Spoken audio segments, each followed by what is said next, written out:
महाराज जी नहीं छोड़े, बताओ चुगली में। एक ने पत्र लिखा है, बोले महाराज जी दधी काना अगली बार से इतनी जोर से मत करना, हमारे ऊपर थोड़े से कंकड़ गिर गए, जे गिर गए, आदमी गिर गए। मैंने कहा भैया, कई लोग दूर दूर बैठे थे, मुझे कल दिख रहे थे जब मैं आ गया, तो कई लोग, ज्यादा नहीं थे, 10-15 लोग थे, दूर दूर बैठे थे। मैं तो खूब प्रयास किया कि इन पर पड़ जाएं 2-4 छींटा, और वो इतनी दूर थे कि ताकत नहीं पड़ी। तो जिनको ऐसी दिक्कत हो जाती वो दूर ही खड़े रहो, कौन कह रहा हो कि यहां आओ बीच में। अब भैया बीच में आओगे लाल जी को उत्सव में तो फिर घर्षण तो होएगा, कछु ना कछु तो होएगा। हाथ पांव सीधे रहे तो उत्सव कैसे हो? उत्सव में कुछ ना कुछ आनंद तो होता ही है। शारीरिक व्यवस्था में वही बात प्रारंभ में कही ना, व्यवस्थित होकर के उत्सव नहीं होता। उत्सव में तो हम तो व्यास हैं, अब हम अपनी पे आ जाएं तो हम तो व्यासगिरी छोड़े ही नहीं अपनी, हम तो यहीं बैठे रहेंगे, हिलेंगे नहीं, एक बूंद भी हमारे ऊपर नहीं आनी चाहिए। लेकिन हम व्यास हैं, फिर भी देखो सबके बीच आ जा, में ऐसे सखा बन के ले घूमो। मेरा तो मन करे कि मैं कूद जाऊं सबन के बीच में, नाच ले, लेकिन डर लगे कि भैया हाथ पाम नहीं बचे तो कोई हाथ ले जाएगा, कोई पाम ले जाएगा, कोई बार ले जाएगा। आप सब लोग बहुत प्रेम करते हैं, पर थोड़ा सा लग जाता है, इसलिए हमको ऐसे रहना पड़ता है। नहीं तो उत्सव में तो मन होता है कि खूब। आपको पता नंद बाबा को कहा कियो, ब्रजवासी ने दधी और हल्दी को खूब सुंदर सरोवर बनायो, और वहां में बीच में नंद बाबा खड़े कर दिए। सबन ने अपने पटका से पटका बांध करके एक लंबी रस्सी बनाई, और बीच में नंद बाबा को ऐसे पकड़ करके एक तरफ तो ब्रजवासी यहाँ खींचे, दूसरी तरफ तो वहां खींचे। जैसे मंदिराचल पर्वत का घर्षण मानो देवता और दैत्य कर रहे हैं, ऐसे ब्रजवासी नंद बाबा को पकड़ कर कर रहे हैं, बाबा को बधाई हो, बाबा को बधाई हो, घर्षण कर रहे हैं। और नंद बाबा ऐसे आनंद भर करके महाराज आनंदित है रहे हैं। तो उत्सव में तो आनंद होता ही है, उत्सव में तो व्यवस्थाएं छूटती ही हैं। व्यवस्थित होकर उत्सव थोड़ी होता है। वैष्णवों से प्रीति, प्रकृति से प्रीति, गैया से प्रीति, कथा से प्रीति। कथा से प्रीति का मतलब, अब यहां पर एक बात समझिएगा, आपको सुनना बहुत अच्छा लगता है, आपको कथा में आना, सुनना, क्रम समझना, उत्सव मनाना बहुत अच्छा लगता है, लेकिन इंप्लीमेंट करना अच्छा नहीं लगता, तो भी कथा से प्रीति नहीं मानी जाएगी। आप केवल सुन के आनंदित होके चले जाते हैं, पालन नहीं करते हैं उसका, तो इसको कथा की प्रीति मत मानिएगा। हजारों की भीड़ होती है चंडीगढ़ की कथा में, लेकिन इंप्लीमेंट करने वाले मैं जानता हूं 5 ही हैं, ज्यादा से ज्यादा 6 होंगे, 7 होंगे, अपने जो सुन करके उतारते हैं, धारण करते हैं बात को। तो कथा से मूल रूप से देखा जाए तो चंडीगढ़ कथा में कितने लोग आए थे कथा सुनने? बोले 7 लोग आए थे बस, क्योंकि मूल प्रीति कथा की सुनना नहीं होता। भाई शब्द तो इतने अच्छे अच्छे लच्छेदार वाणी में धड़ाधड़ कुछ भी बोलते रहो, लोग आकर्षित हो ही जाते हैं। बड़े बड़े कवि सम्मेलन होते हैं, कवि अपनी अपनी भाषा में जब बोलते हैं तो लाखों की तादाद में लोग सुनते हैं। तो शब्दों में आकर्षण तो होता ही है, पर उस शब्द को चित्त में धारण करके उसको अपने जीवन में उतारना, ये बड़ी बात है। ये कथा से प्रीति। तो गैया से प्रेम करो, प्रकृति से प्रेम करो, वैष्णवों से प्रेम करो।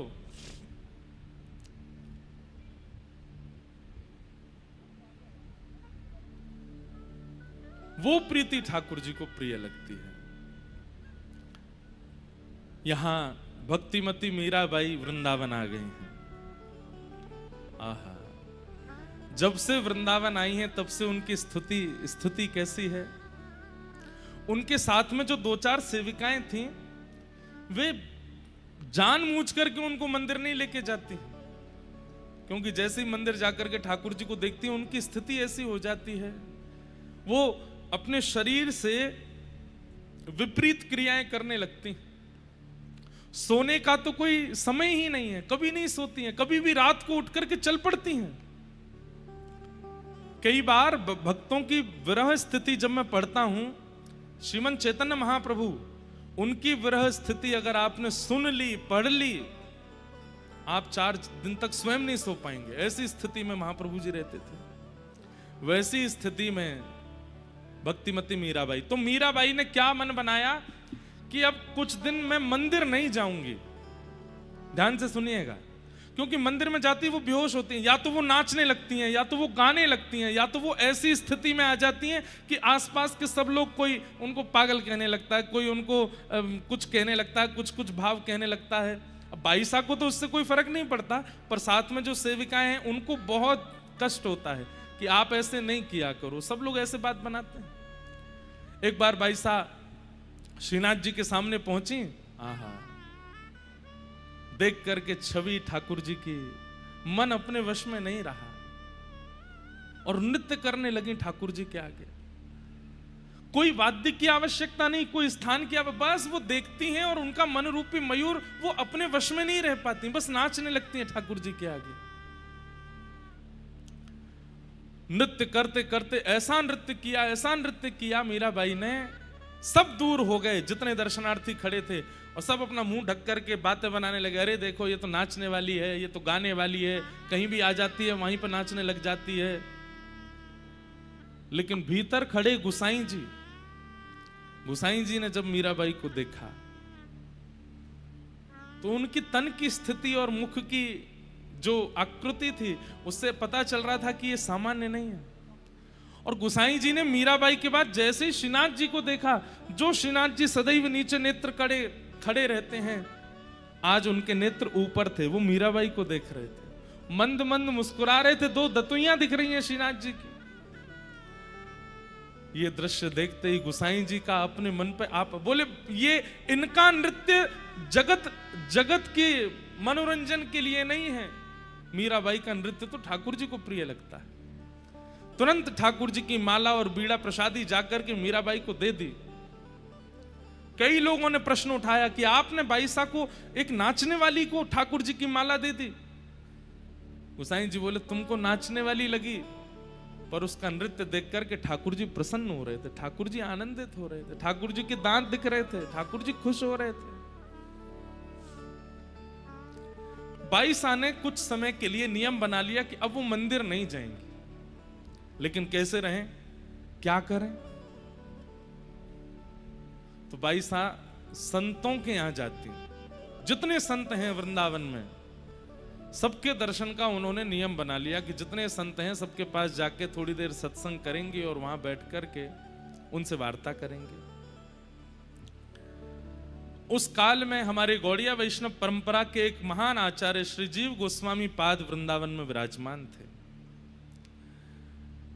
और भक्तिमती मीराबाई उनके दर्शन को गई।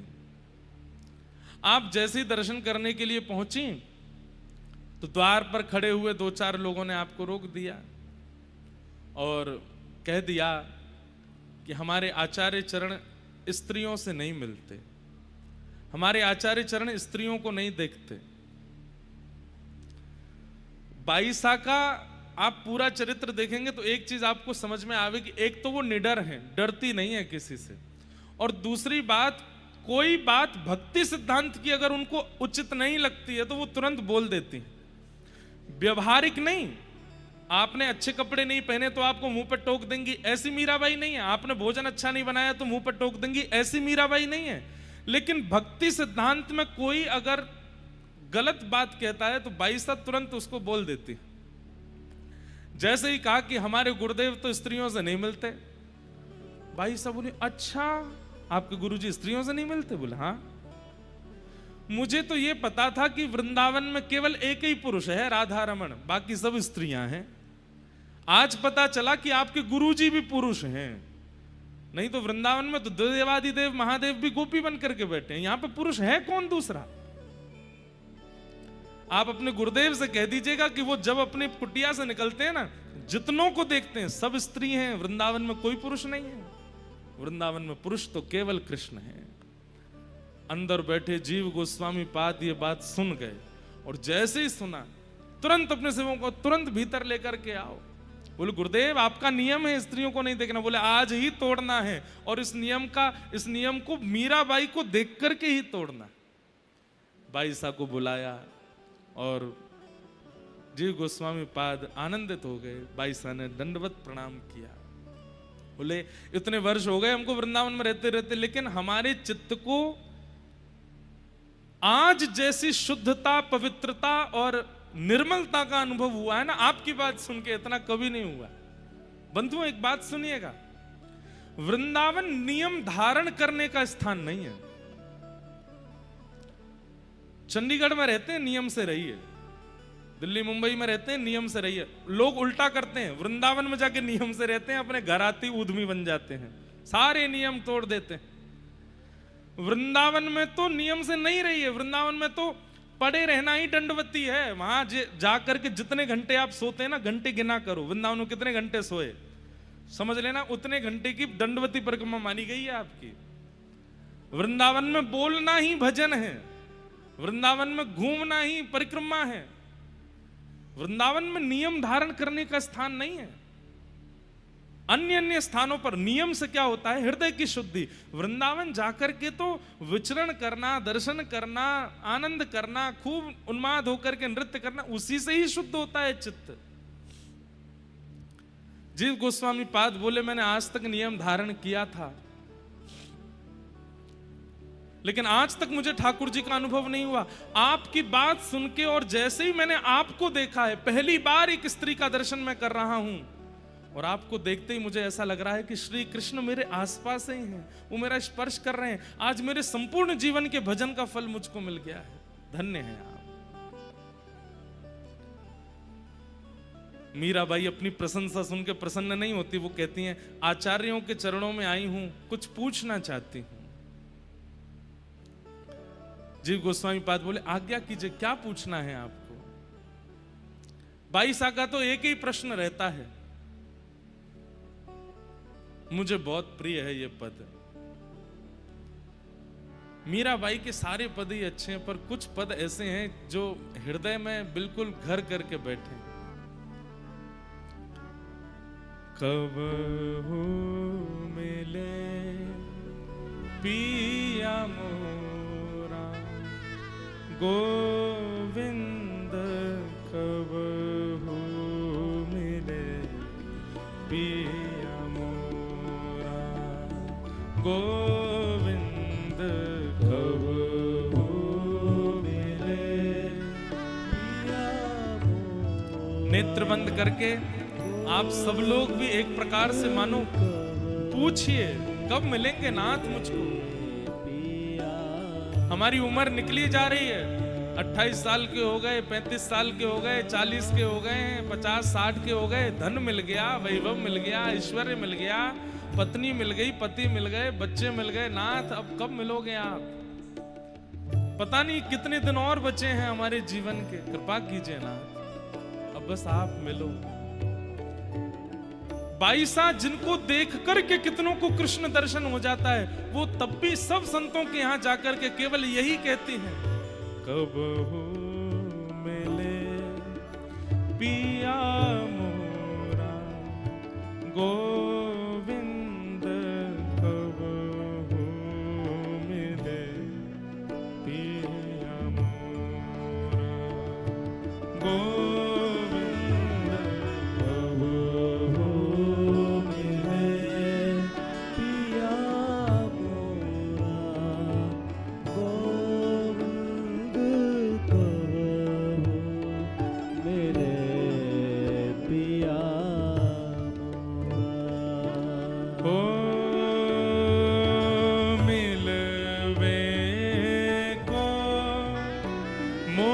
चाहब घनेरो मिलवे को, मोह चाहब घनेरो मिलवे को, मोहे चाहब घनेरो मिलवे को।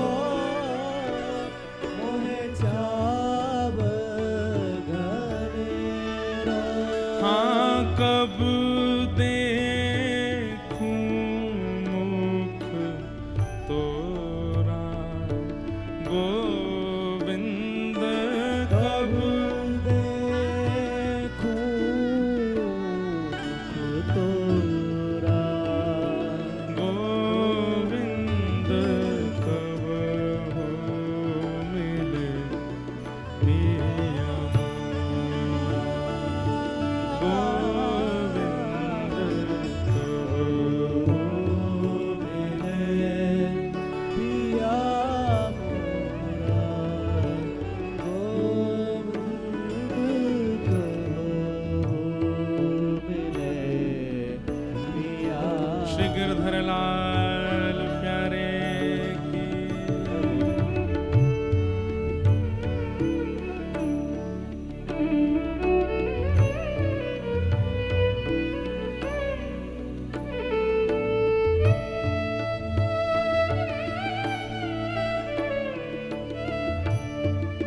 ने मीराबाई से पूछा है, अगर ठाकुर जी आपको मिल गए तो आप क्या करोगे? कभी मान लो कि श्याम सुंदर आपके सामने प्रकट हो गए तो आप क्या करोगे? हम आप सब लोगों को भी ये खुद से पूछना चाहिए। मान लीजिए इतना भजन करते हैं, कथा सुनते हैं, कभी ठाकुर जी आ गए सामने, क्या करोगे फिर?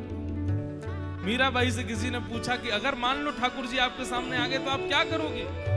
बाई सा कहते हैं,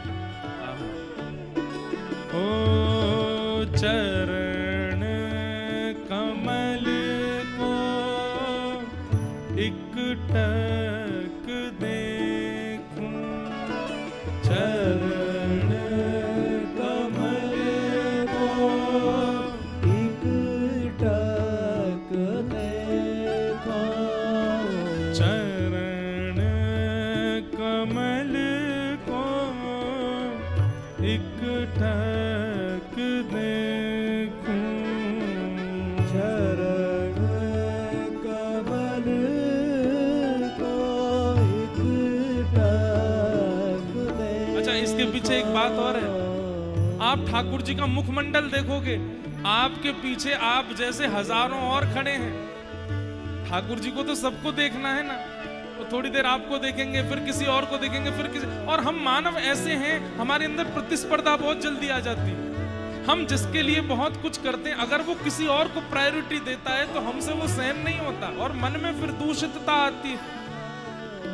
बाईसा के इन भावों में बहुत सुंदर एक भाव जुड़ा है कि मुखमंडल देखोगे तो मुख से तो ठाकुर जी सबको देखते हैं, और किसी और को देखेंगे तो तुम्हारी भक्ति में प्रतिस्पर्धा आएगी, और प्रतिस्पर्धा आती भक्ति घटेगी, वैष्णव अपराध बनेगा।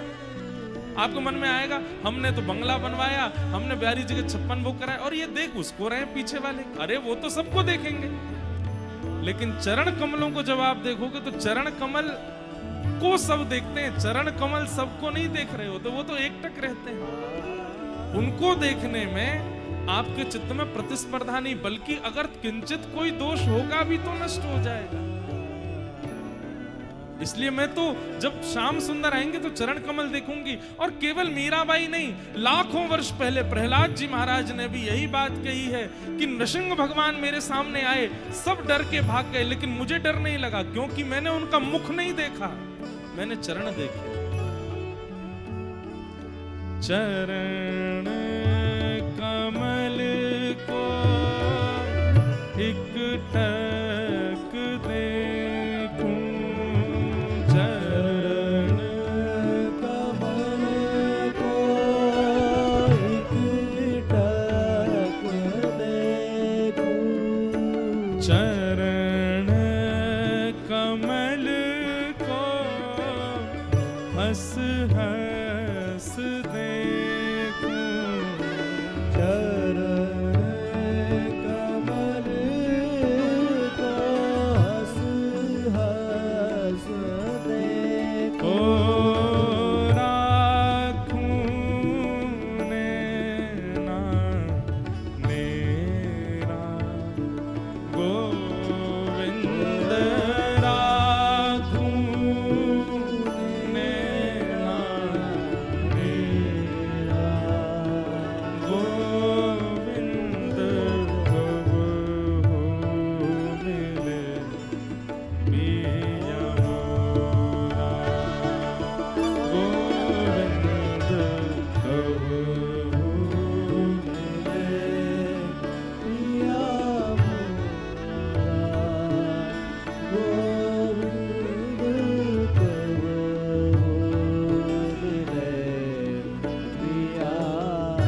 बंधु, हमारे लाल जी को कभी कभी जब एकांत में होते हैं, जहां ज्यादा लोग नहीं होते हैं, कभी विदेश यात्रा पर, तो लाल जी रात्रि में यही पद सुनते हैं, उनको बहुत प्रिय है ये पद। मीराबाई कह रही हैं ठाकुर जी से, हे नाथ अब तुम मिलो ना।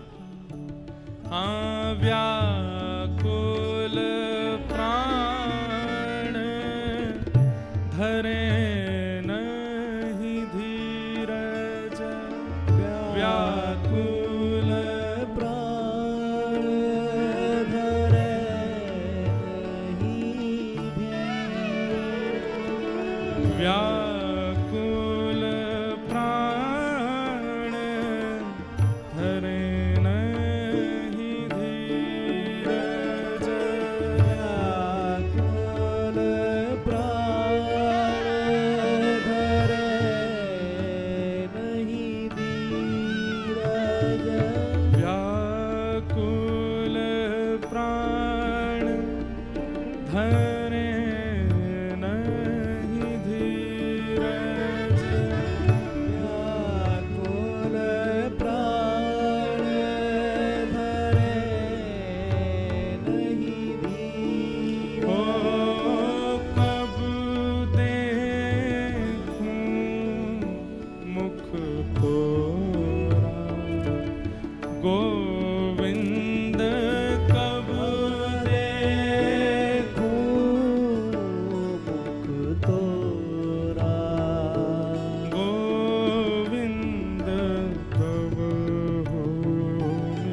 भक्तवत्सल भगवान की।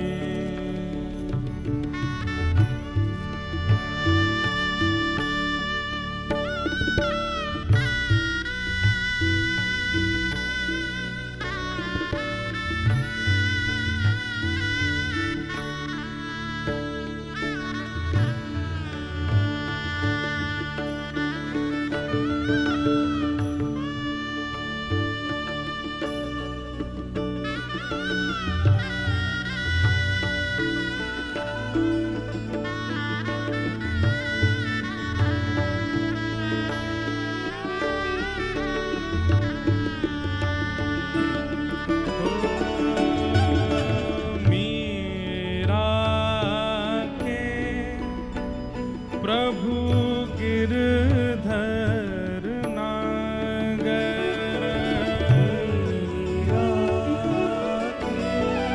प्रभु गिरधर नागर, हे मीरा के प्रभु गिरधर नागर, मीरा के प्रभु गिरधर नागर, हे ताप तपन बहु तोरा, गोविंद ताप तपन बहु तोरा, गोविंद कबहु मिले पिया मोरा, गोविंद कबहु मिले पिया मोरा, गोविंद मिले प्रिया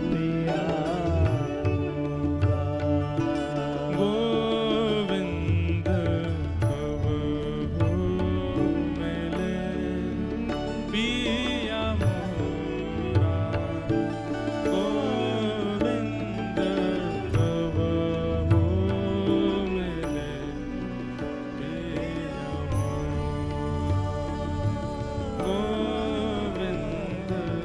कबहु मिले पिया मोरा, गोविंद कबहु मिले पिया पिया मोरा, पिया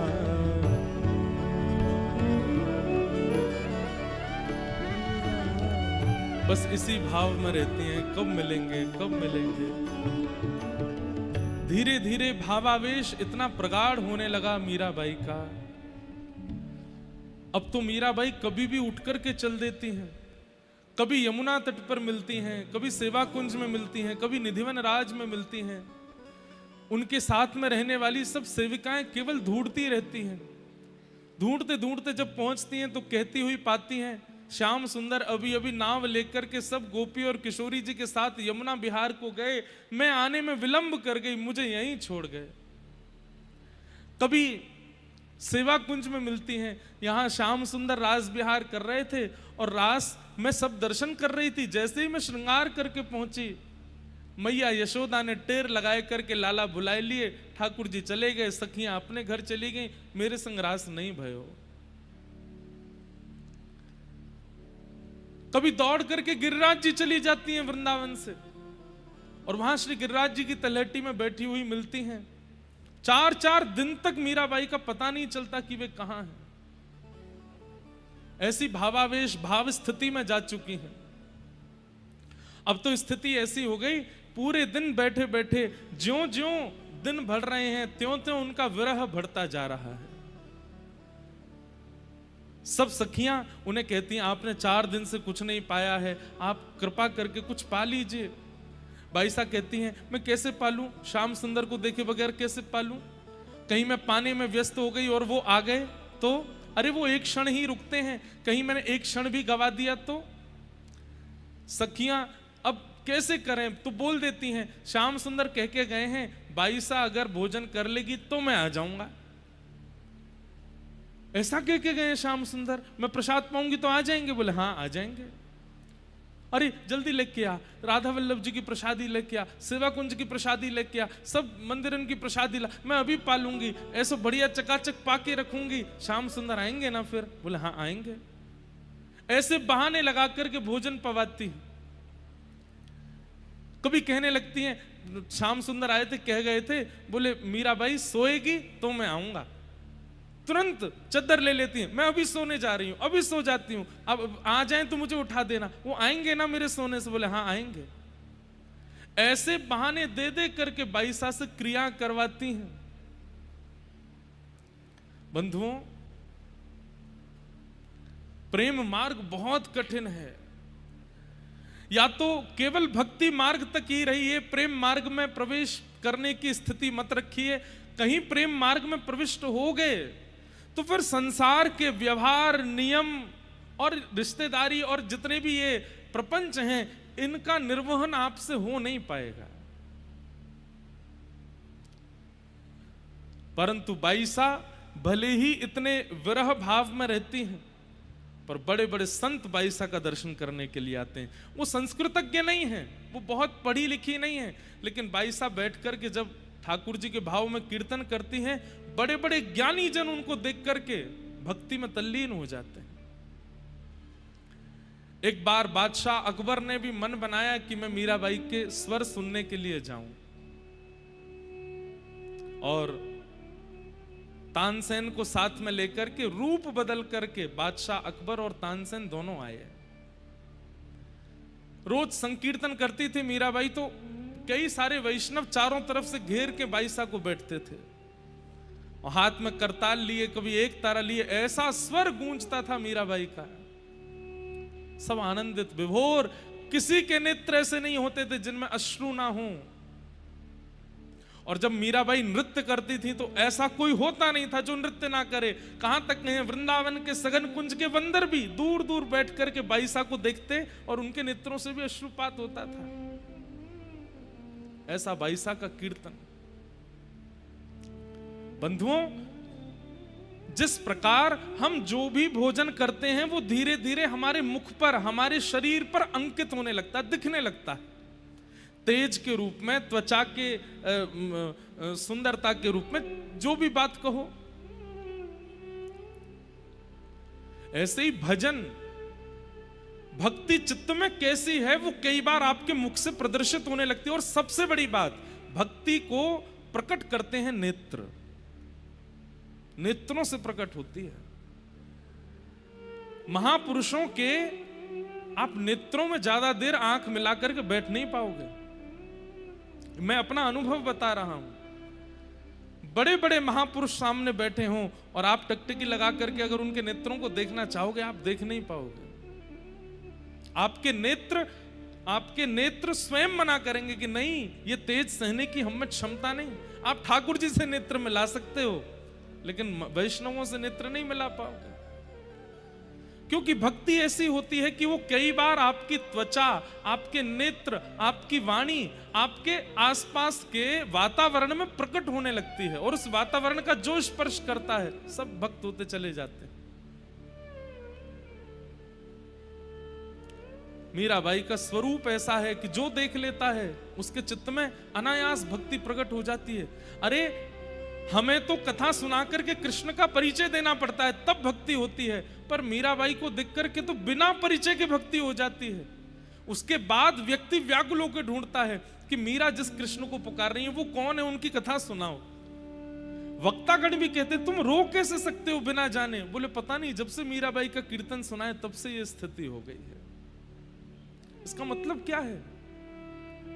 भक्ति कई बार आपके रूप, आपकी दृष्टि, आपकी वाणी और आपके आसपास के वातावरण में प्रकट होने लग जाती है, और उस वातावरण का जो स्पर्श करता है उस पर भी भक्ति प्रवाहित होती है। अकबर और तानसेन रूप बदल करके आए, मीराबाई बैठी हैं। इसको कोई चमत्कार मत समझिएगा, कोई तंत्र नहीं था मीराबाई के पास। पर सभा में जब मीराबाई गाती थी तो नेत्र बंद करके गाती थी, नेत्र नहीं खोलती थी, चाहे कितनी भीड़ बैठी हो। पर जब अपना कीर्तन विश्राम करती तो एक दृष्टि घुमा करके सबकी ओर देख लेती थी। आज बाईसा कीर्तन नहीं कर रही हैं, बस बैठी हैं। और तानसेन और अकबर वो स्वर ही सुनने आए थे मीराबाई का। कई बार ऐसा होता है कि आचार्य अपने शिष्यों से कह देते हैं कि आप कुछ गाओ, तो आज मीराबाई ने भी अपने किसी एक सखी से कहा तुम कीर्तन करो, मैं सुनूंगी। और सुनने के बाद में सब आनंदित हो गए। तो बाईसा ने बस एक बार दृष्टि घुमा करके देखा, रूप बदल के बैठे अकबर और तानसेन। उस समय में चित्र नहीं होते, कौन जाने कि बादशाह अकबर है, पर एक बार दृष्टि घुमा करके देखा और तुरंत बाईसा पहचान गए। और जब उठ करके जाने लगे तो तानसेन और अकबर आपस में चर्चा कर रहे थे और बाईसा जैसी बगल से निकली तो बोल पड़े, हमने तो आपके स्वर के विषय में सुना था और आज वही सुनने के लिए आए, पर आज तो आपने गायन ही नहीं किया। बाईसा तुरंत अनायासी नेत्र मिला के किसी को देखती नहीं है, बोल पड़ी, ठाकुर जी के सुंदर स्वर सुनने के लिए, कीर्तन सुनने के लिए छद्म भेष बनाने की आवश्यकता नहीं है अकबर, अपने मूल रूप में आओ, सब सुनाई देगा। और फिर मीरा के पास नहीं आना पड़ेगा, वृंदावन का कण कण कृष्ण ध्वनि सुनाएगा। ये छद्म भेष बना करके कभी वैष्णवों के पास मत जाना। अकबर तो घबरा गया, तानसेन से बोला इनको कैसे पता कि मैं अकबर हूं।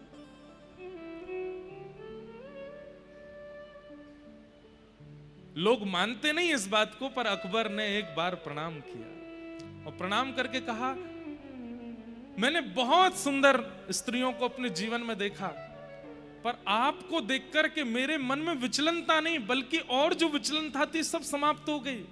आपको कैसे पता कि मैं अकबर हूं। भाई साहब बोली, भजन केवल कृष्ण प्राप्ति नहीं कराता, कृष्ण प्राप्ति से पूर्व विवेक प्रदान करता है। दृष्टि में, वाणी में, विचार में, बुद्धि में, सब में विवेक आ जाता है। तुम्हारे खड़े होने का ढंग, तुम्हारे नेत्रों का ढंग और तुम्हारे मुखमंडल की आकृति ये बता रही है कि तुम सामान्य व्यक्ति नहीं हो, तुम किसी राज पदवी पर बैठे हो। एक क्षण में मुझे पता लग गया कि तुम अकबर हो। अकबर ने चरण प्रणाम किए और बाईसा का चित्र अपने, मैंने कथाओं में बताया कि अकबर अपने नमाज करने वाले स्थान पर 5 आचार्यों के चित्र रखता था, जिसमें से एक मीराबाई, एक स्वामी श्री हरदास जी महाराज, गोस्वामी तुलसीदास जी महाराज और अन्य 2 और। नित्य मीराबाई का दर्शन करता अकबर, क्योंकि उनके दर्शन से भक्ति प्रकट होती है। ऐसी भक्ति का स्वरूप मीराबाई ओढ़ करके चलती हैं। परंतु बंधुओं, ठाकुर जी ने भी एक अद्भुत ही लीला की है मीराबाई के साथ। इतना विरह, इतना प्रेम, इतनी व्याकुलता, इतना सब कुछ करने के बाद भी अभी तक ठाकुर जी मिले नहीं बाईसा को। और एक दिन रात्रि में मीराबाई सोई थी, तभी मधुर वेणु की ध्वनि सुनाई दी वृंदावन में। थोड़ी देर बाद नूपुरों की ध्वनि सुनाई दी। थोड़ी देर बाद द्वार पर मानो किसी ने करुण स्वर में कहा हो, माधवी, अरे मैं तेरी प्रतीक्षा कर रहा हूं, जल्दी आ। मीरा नहीं कहा, माधवी कहा। सब सहचरियां सखियां सोई हैं। मीराबाई तुरंत उठ करके बैठ गई। अपना द्वार खोला तो बाहर कोई नहीं था। निकल पड़ी, कहां जाना है कुछ पता नहीं। कभी जमुना जी की ओर जाती हैं, कभी कुंज की ओर जाती हैं, कभी गिरिराज जी की ओर मुड़ जाती हैं। हार गई, थक गई।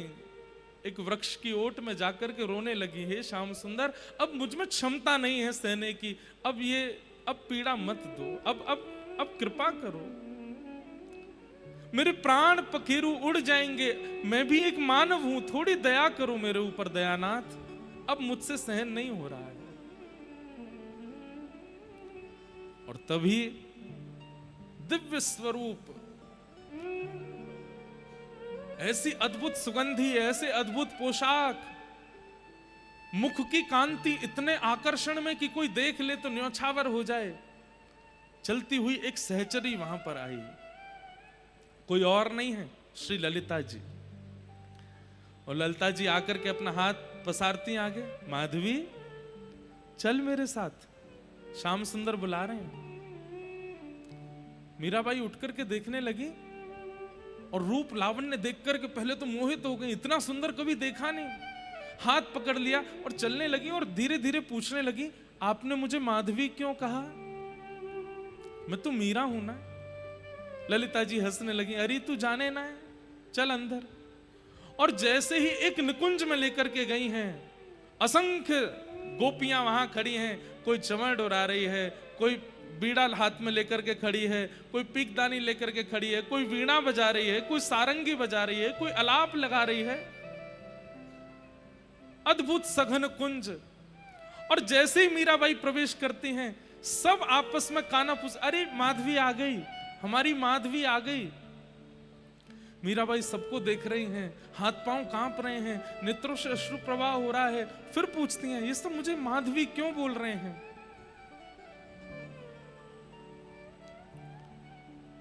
सघन कुंज में अंदर प्रवेश किया और अंदर जाकर के जैसे ही नेत्र उठा करके सन्मुख देखा, आहा, सुंदर रत्न का सिंहासन, और रत्न सिंहासन पर साक्षात श्री प्रियालाल जी सन्मुख विराजमान है।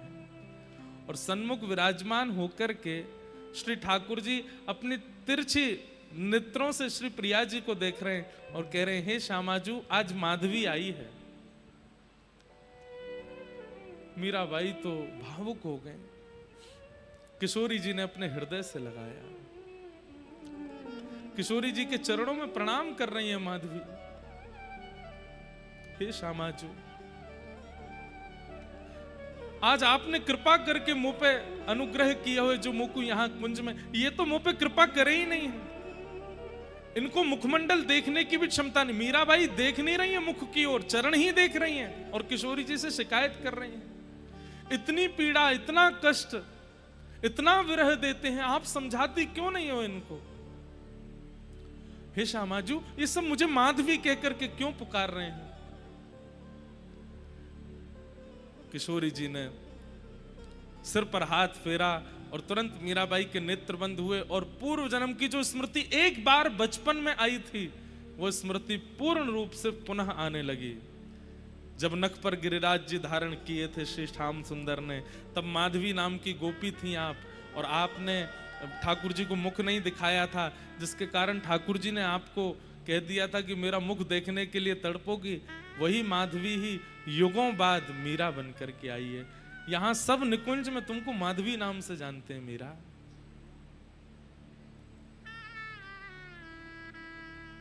आज मीराबाई को भी साक्षात निकुंज का दर्शन किशोरी जी की कृपा से हुआ है। लाडली जी ने अनुग्रह करके मीराबाई को बुलाया, चरण पकड़ लिए। आज तक तो कृष्ण, माधव, गोविंद, मधुसूदन, मुरारी कह करके, गिरधर कह कह करके नाची हैं, परंतु आज किशोरी जी के चरण पकड़ लिए। मुक्ति भुक्ति ना मागत केवल, मुक्ति भुक्ति ना मागत केवल, अपनो जान संभालो किशोरी राधे,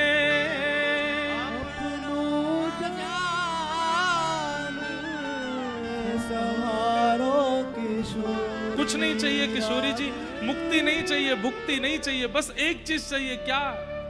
अपनो जान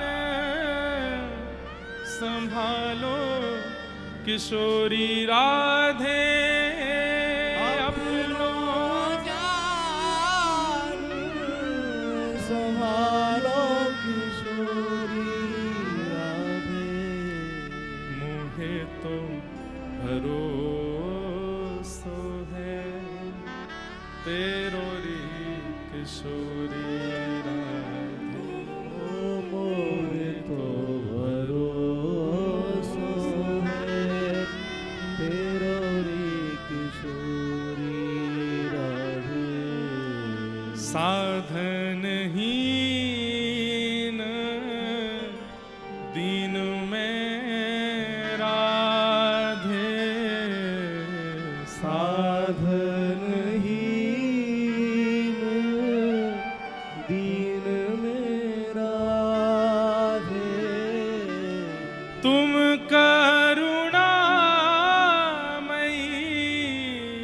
प्रेम अगाधे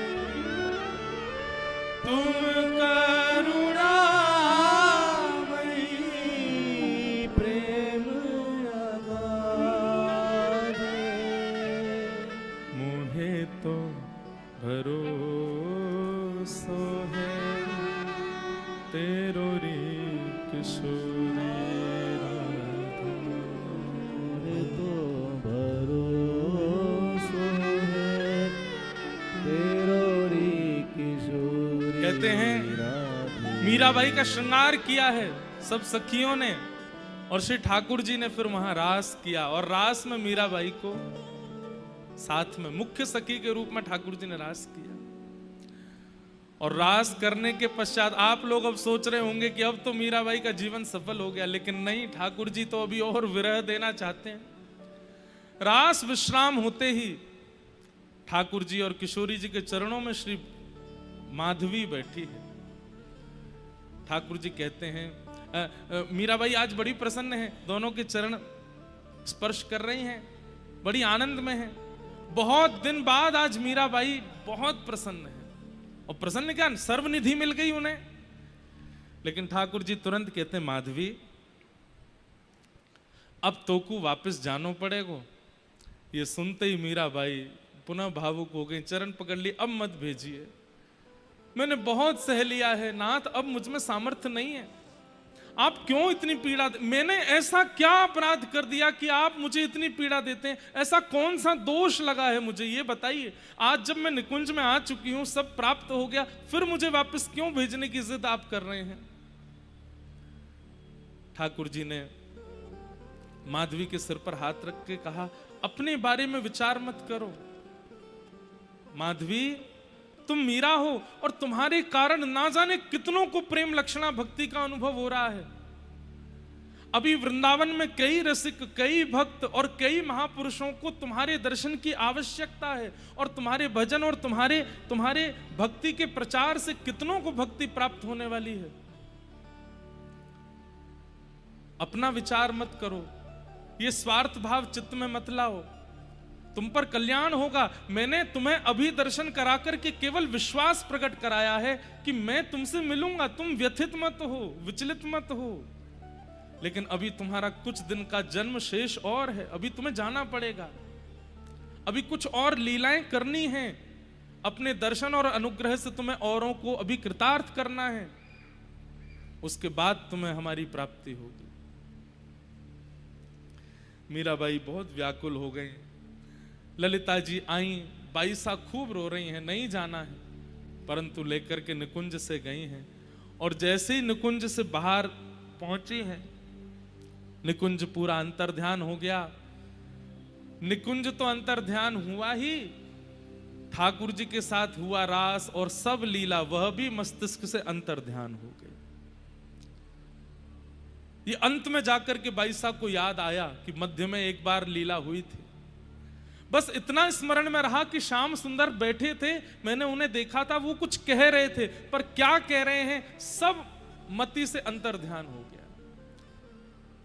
और फिर से वही व्याकुल, वही विरह, उसी प्रकार श्याम सुंदर को ढूंढती विलकती मीराबाई, सामने से सखियां आ जाती हैं, ढूंढ लेती हैं। 4 दिन बाद मीराबाई मिली हैं। और ले जाकर के पुनः उनको सेज पर सुला देती।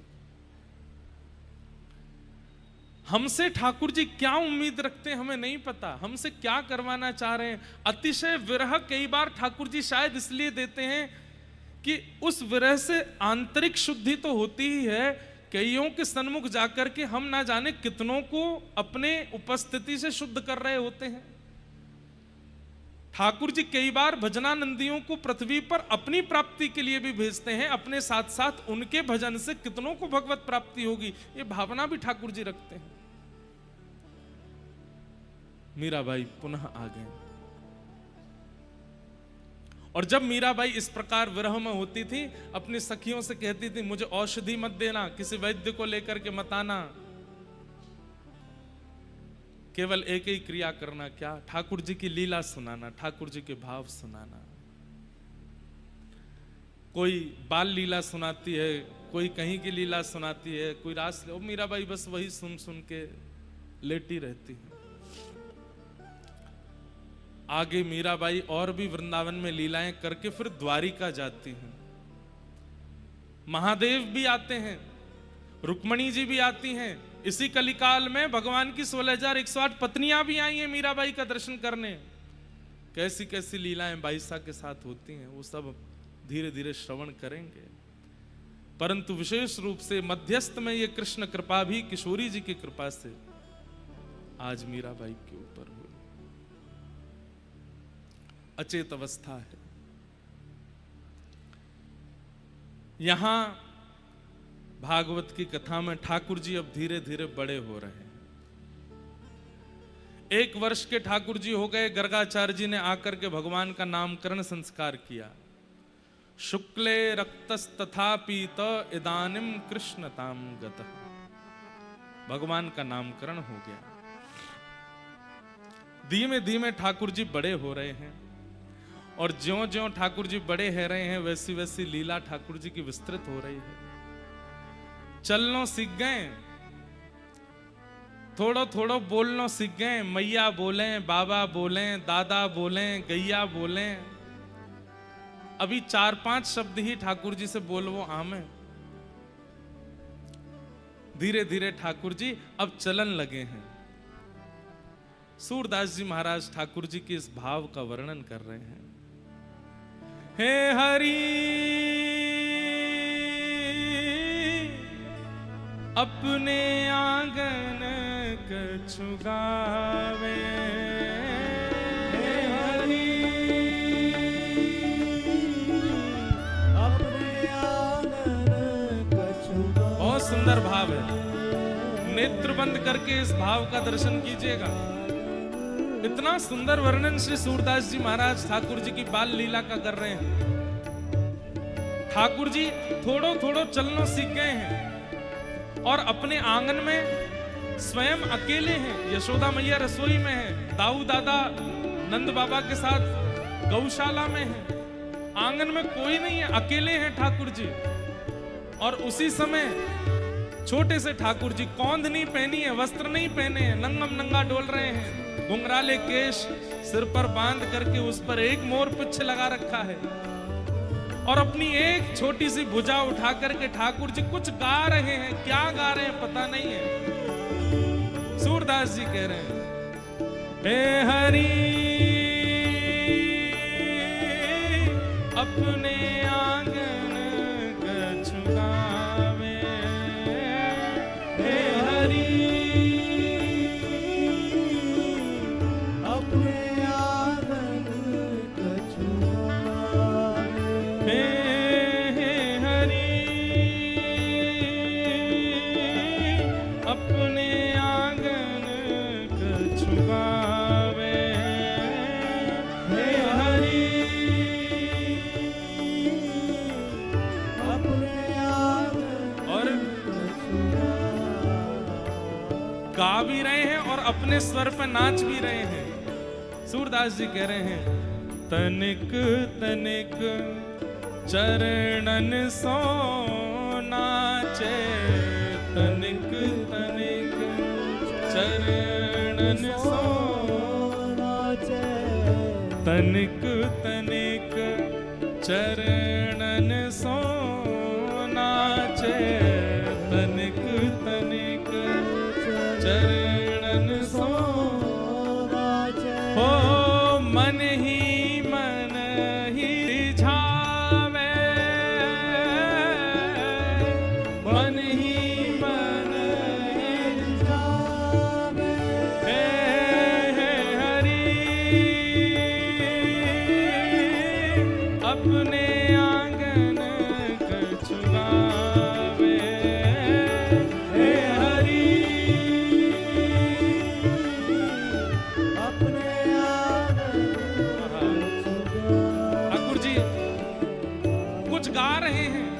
अभी शब्द नहीं है इतने, बस आ करके कुछ गा रहे हैं और अपने आप ही अपने छोटे छोटे पैरों से नृत्य कर रहे हैं। उस स्वर को यशोदा मैया ने नहीं सुना, दाऊ दादा ने नहीं सुना, नंद बाबा ने नहीं सुना, तो किसने सुना?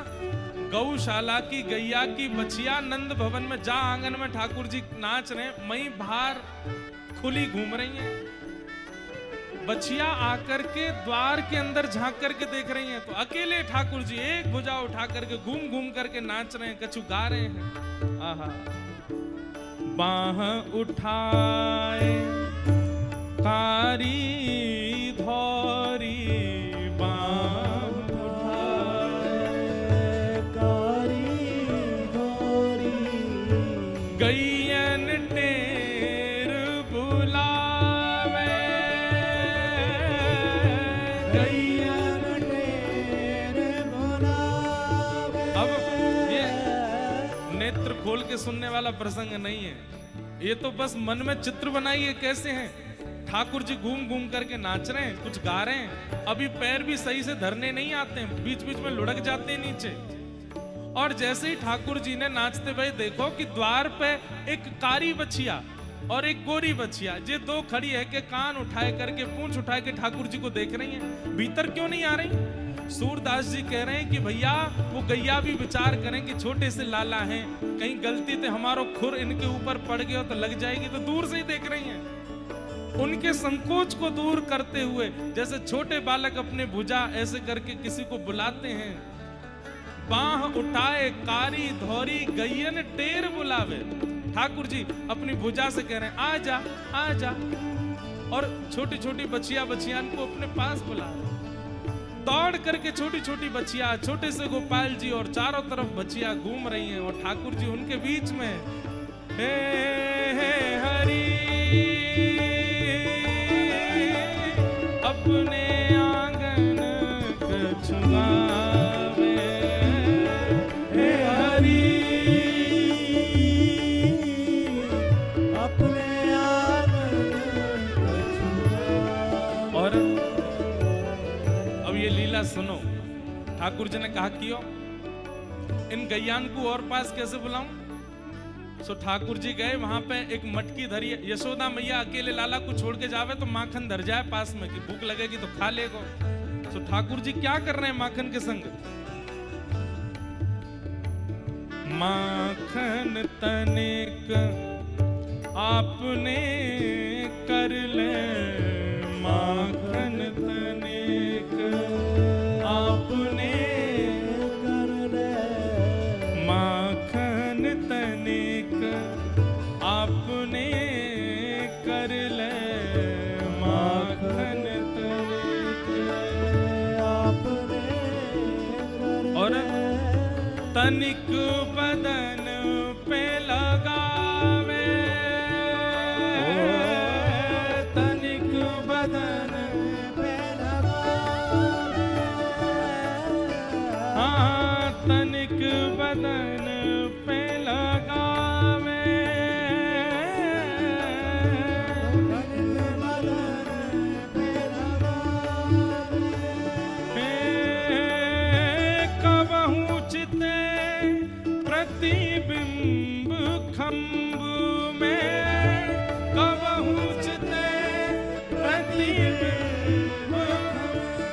जैसे कोई अपना श्रृंगार करके अपना प्रतिबिंब देखने के लिए जाता है, शीशे में देखने के लिए जाता है, ठाकुर जी क्या करते हैं? माखन लेकर के थोड़ा तो पालें और थोड़ा सा बच जाए तो वाकई यहाँ लगा लें, यहाँ लगा लें, यहाँ लगा लें, बालन में लगा लें, इधर उधर कहीं कहीं मक्खन लगा लें, और फिर वाकई बाद में वहां खंबान में प्रतिबिंब लगे हैं मणियों में, जिसमें खुद को देख सकते हैं। और ठाकुर जी उसके सामने झांक करके अपना स्वरूप देखते हैं और खुद को देख करके फिर मंद मंद मुस्काते हैं। दो दांत दिख रहे हैं ठाकुर जी के। और फिर इतना ही नहीं करें, गैया की बचियान ने अपने पास बुलावे और जहां जहां मक्खन लगायो है वो अंग उनके मुख के पास करें ताकि ये जीभ निकाल के चाटे। लाल जी नीचे लेट जाते हैं, छोटी छोटी बच्चियां ठाकुर जी के अंग पर लगे हुए मक्खन को अपनी जीभ से चाट रही है। आहा, ये छवि देख कर के सूरदास जी बलिहारी जा रहे हैं। हे हरि अपने आंगन कछु गावे। हे हरि अपने आंगन कछु गावे। हे हरि अपने आंगन कछु गावे। हे हरि अपने आंगन कछु गावे। दूर देख यशोमती यह लीला, दूर देख यशोमती यह हर्षानंद बढ़ावे। हर्षानंद बढ़ावे। हे सूरदास के बाल चरित नित, सूरदास के बाल चरित हे सूरदास के बाल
लोकन हूँ मैं नाय। अरे हाँ लोकन हूँ मैं नाय, तीनों लोकन हूँ मैं नाय।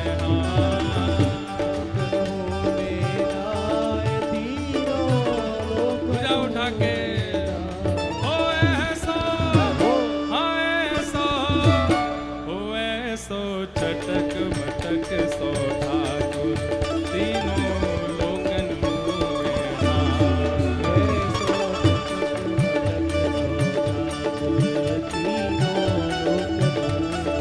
ओ ऐसो चटक मटक सो ठाकुर, तीनों लोकन हूँ मैं नाय।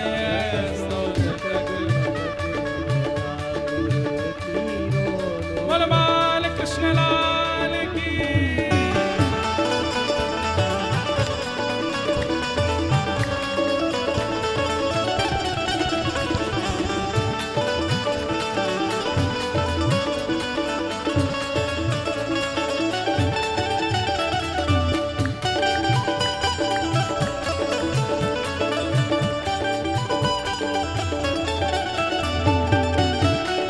श्री राधा रमण लाल की।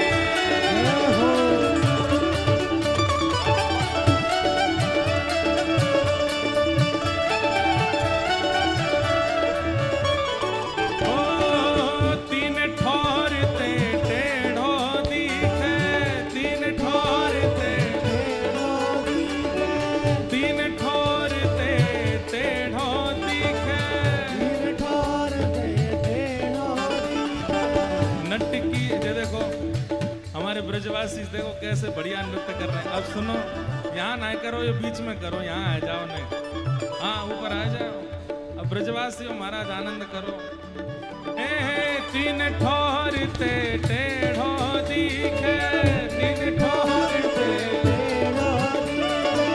तीन ठोर ते टेढ़ो दिखे।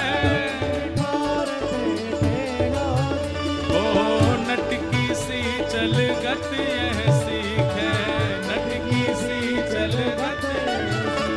ओ तिरछे नैन चलावे तीखे, तिरछे नैन, हाँ तिरछे नैन चलावे तीखे, तिरछे ओ तिरछे नैन चलावे तीखे, तिरछे नैन, ओ तिरछे नैन चलावे तीखे। और सब देवन को देव, हाँ सब देवन को देव, सब देवन को देव, हाँ सब देवन को देव। तो ये ब्रज में घेर गाय, हाँ सब देवन को देव। ओ ऐसो, ओ ऐसो, ओ ऐसो चटक मटक सो ठाकुर, तीनों लोकन हूँ मैं नाय। ऐसो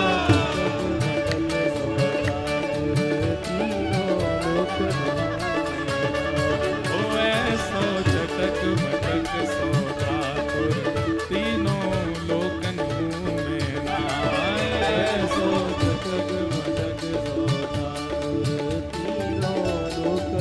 बोलो वृंदावन बिहारी लाल की।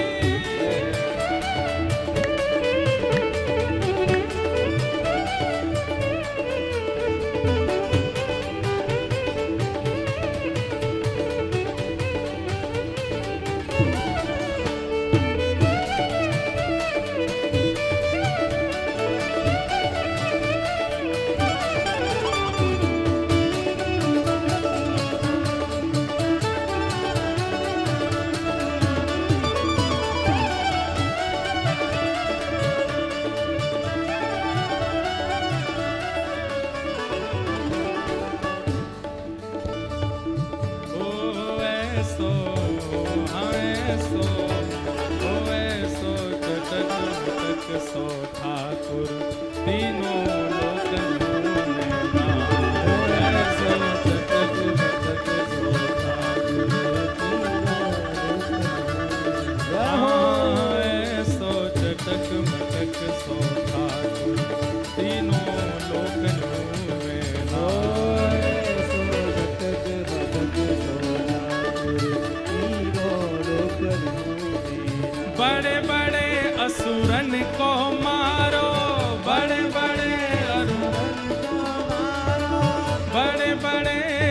असुरन को मारो, बड़े बड़े असुरन को मारो, नाग कालिया पकड़ पछाड़ो, नाग कालिया पकड़ पछाड़ो, नाग कालिया पकड़ पछाड़ो, नाग कालिया पकड़ और पछाड़ो, 7 दिनन तक गिरिवर धारो, 7 दिनन तक गिरिवर धारो, 7 दिनन तक गिरिवर धारो,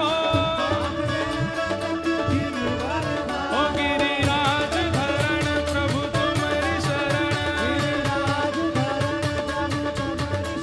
ओ गिरिराज धरण प्रभु तुम्हारी शरण, हे प्रभु तुम्हारी शरण, हरि तुम्हारी शरण, प्रभु तुम्हारी शरण, हरि तुम्हारी शरण, ओ गिरिराज धरण प्रभु तुम्हारी शरण, गिरिराज धरण प्रभु तुम्हारी शरण, ओ 7 दिनन तक गिरिवर धारो, 7 दिनन तक। लेकिन ब्रजवासी क्या कह रहे हैं? ओ ऐसो बलि तो ग्वालन से खेलन में पिट जाए, हाँ ऐसो बलि तो खेलत में ग्वालन सो पट जाए, हाँ ऐसो बलि तो खेलन में ग्वालन सो पिट जाए, हाँ ऐसो बलि तो खेलत में भुजा उठा करके कहो ओ ऐसो, हाँ ऐसो, ओ ऐसो चटक मटक सो ठाकुर तीनों लोक मुँह में मां, ऐसो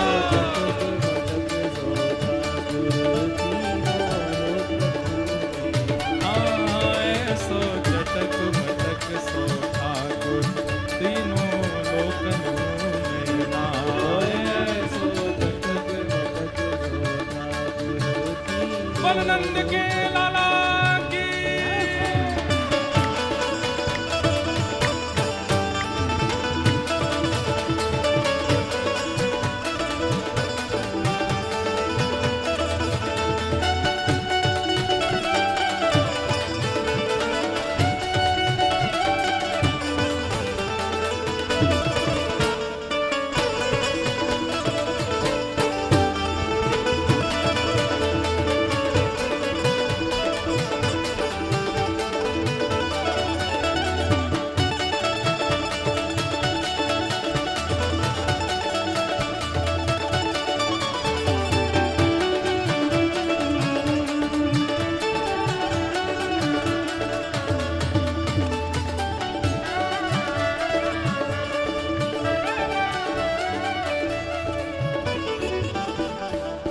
रूप छबीलो है ब्रज सुंदर, रूप छबीलो है ब्रज सुंदर, रूप छबीलो है ब्रज सुंदर, रूप छबीलो है ब्रज सुंदर, बिना बुलाए डोले घर घर, बिना बुलाए डोले बिना बुलाए डोले घर घर, बिना बुलाए डोले घर घर, प्रेमी व्रज गोपिन को चाकर, प्रेमी व्रज गोपिन को चाकर, प्रेमी व्रज गोपिन को चाकर, प्रेमी ब्रज गोपिन को चाकर, ओ प्रेमी व्रज गोपिन को चाकर, प्रेमी व्रज गोपिन को चाकर, ऐसो प्रेम बढ़ो, हाँ ऐसो प्रेम बढ़ो,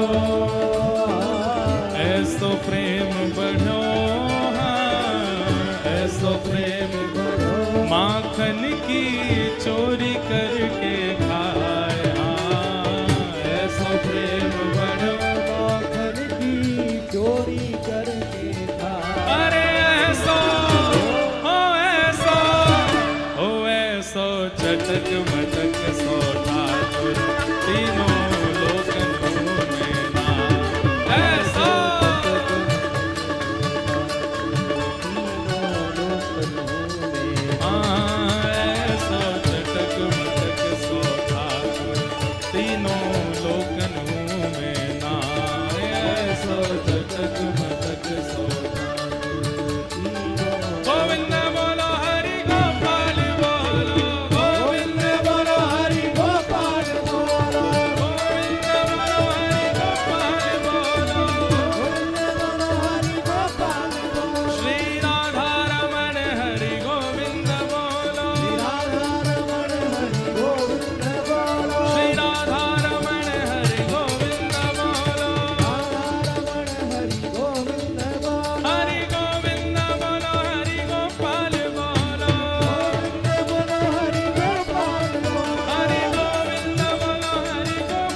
ओ